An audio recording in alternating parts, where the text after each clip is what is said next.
happy Saturday. Today is a very exciting day. Exciting! Because this man is graduating high school today. Woo!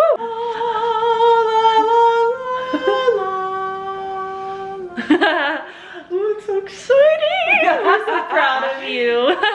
Yeah, so we are about to go to this restaurant called Logan's, and that's where my brother wanted to go for his graduation meal. And oh my goodness, it's going to be such a great day.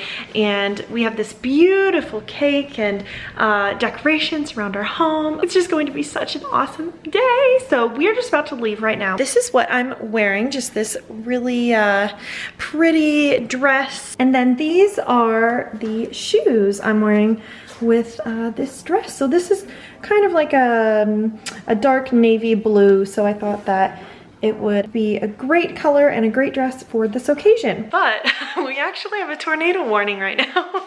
So we are going to go to Logan's. I called my Nana because just wanted to give her a heads up that we do have a tornado warning, but it seems like it's just going to go around us. Also, my aunt came from out of state, yay! And we have been spending so much time with her and just, oh, awesome time.